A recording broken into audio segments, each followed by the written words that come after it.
Is all hell about to break loose in your 401k? We hope not, but maybe it is. I don't know. It So depends on what was tweeted that day, right? this is an aggressive headline. It's just, do you ever just find yourself, it's like a random Tuesday, you're minding your business, you're trying to click through some things on the internet to get yourself some information, and suddenly you're just accosted visually by a headline, and you're like, well, what? I don't know, is it? Is What's it happening? is it all about to break loose in my 401k? What did my 401k do to someone else? I know. This is financial advisor and retirement planner Don Hicks. I'm Heather Branch. We're going to break this thing down, try to help you get some clarity as to what really the heck is going on. Don't forget, you can find us anytime, retirementsolutionshow.com, or click on the links we got posted in the show notes if you've got questions about your 401k and the hell that may or may not be locked inside. No, listen, clickbait's a real thing. Of course it is. And Market Watch is a good website, though. I like their articles. Sure. I feel like they put a lot of good content out. So I think that I just was laughing at this headline when I first saw it. So I wanted to ask you about it. So marketwatch.com posted an article with that title. What they want to talk about, what they're bringing up, is the new offerings that if you have a 401k, you've likely heard, even if it's not being offered in your plan, you've heard about new offerings coming through. It's no longer just mutual funds or Sure. ETFs that we have options to invest in, John. Things like Bitcoin, Oh yeah. private equity, Sure. even the option to invest in an IPO, an initial public offering. Like think back in the day when Google first went public. Absolutely. Getting in on that kind of stuff, John. But it does feel like this kind of stuff carries a higher risk level, maybe geared more towards the younger investors, not towards the people you work with, right? You know, it's interesting. When I have one of the probably the biggest areas I've been really critical on 401ks is that, you don't have really any control. If you look at most of the 401ks out there in the market, and I'm talking like 90%, you're going to have like 20 to maybe 30 or 40 maximum highly curated offerings, right? And they're all going to be almost the same. You're going to have your large cap stuff, your small cap stuff, your target date stuff. And that's the one I probably take the most aggressive stance against. I do not like target date funds, but when we're in those 401ks, hey, we still want to put our money away. We still need a vehicle to do it in. Hopefully we're getting some money from our company to match us if we're still that lucky to have that anymore. But I've been very critical because they don't offer very many things. This is why forever I've said, hey, as soon as you turn 59 and a half, consider taking that 401k and doing an in-service withdrawal. Put it in your own individual IRA where you've always really had, and not always with crypto, but you've always had more access to other things, right? Whether now it's cryptocurrency or other alternatives or private equity or private debt or private credit or real estate. Those things have primarily been available to us in our IRAs and our traditional, taxable accounts. But now 401ks are wanting to get in the mix. And what it is that so many of these companies have been losing money because people like me telling everyone, hey, as soon as you turn close to 60, man, like, let's give it some thought. Because don't you want the... I'm sorry to interrupt you, but clarify 59 and a half. That's when at that age. It's when a certain part of the IRS handcuffs come off, and we're allowed by law to take that 401k and move it self-directed into an IRA in our own name, where we can control anything. We could have it at Fidelity or Schwab or Vanguard. Take your pick. Doesn't really make any difference. No taxes, no penalties, and you don't have to leave. Right. You don't have to leave your job. Right. So that's what an in-service withdrawal is. You're still in service with the company. You're just withdrawing the money and transferring it to your own IRA. And why do I like that? You can control your fees. You can control your investments. You can control your diversification. You can do any number of things you want, and you don't have to worry about if your 401k company allows it or not. Right. So all of these 401k companies have been losing money. It's like, man, everyone keeps sucking all the money out. Right when they finally get that big old nest egg, that's when they're pulling it out. So now they're trying to give us some more offerings. Now, one of the things that I'm always very fearful of in these situations is when they give us the freedom to make these decisions, they don't always give us the right education. Right. That's what I was about to say. Freedom without the information. Exactly. Combination. It's not good at all. So when you look at these things, is it terrible?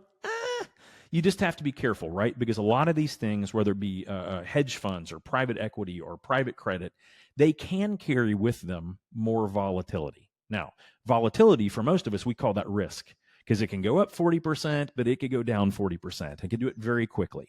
So that is one thing to understand, that volatility is a big deal. Now, the question is, are they going to balance that in these offerings with things that give us more protection, right? Are there going to be some more protected elements in there too that are better than bonds? Because, guys, I don't have to tell you, over the past 10 years, bonds have not been a very attractive investment. They've averaged less than 1.5% on the whole for the Right. past decade. Now, who knows what they're going to do for the next decade? I have no idea. But it would be nice if they had something as an alternative in there. But here's the thing I want to focus on. Now, why are they considering adding these things? No, this is a big one I did a lot of research on. As a matter of fact, Tony Robbins wrote a book not that long ago called The Holy Grail of Investing, right? Okay. And this is where he interviewed like dozens of multi-billionaires and hedge fund managers and asked them straight up, hey, what is the holy grail of investing? And they said this, hey, we want to invest in something that gives us great growth, inflation beating opportunities, potentially more income with potentially less overall risk, or at least non-correlated risk. Those are the big four. And he wrote an entire book about this, and he focused tremendously on private equity, which is basically not like buying Walmart stock. Instead, it's what if you could have bought Walmart before it went public, or Nvidia? What if you could have gotten in on the infancy stages before it went public? Because that would have made you a trizillionaire, right? Or Google or Apple or whatever it is. Everyone says, oh man, how great would it have been had I gotten in the very beginning? Well, that's kind of what private equity is. And if it goes public, then your cash out is often potentially very high. Now, a lot of companies go under too, right? But the point is all these guys said, oh man, we make tremendous returns. I actually did a little bit of research on this. Okay. So of the 10 largest classification groups of hedge funds, historically, private equity hedge funds average double digits over the last 20 to 30 years. It's pretty good. Year to date, if you look at the market being up roughly 7-ish%, give or take on the day, hedge funds, the better ones, are up 17 to 22% on the year. Oh, whoa. Hey, John, what are you talking about, man? So the market's been doing pretty good. Last year, how did it do? Well, hedge funds have done historically very well, or private equity has done very well. As a matter of fact, when you look at the types of companies and institutions that invest in private equity, some of the best investors in the world, the Harvard Endowment, the Yale Endowment, the University or the Texas Teachers Retirement System, CalPERS, which is the California Teachers Retirement System, all of these groups own tremendous amounts of private equity, private credit, and hedge funds. Now, why do they do that?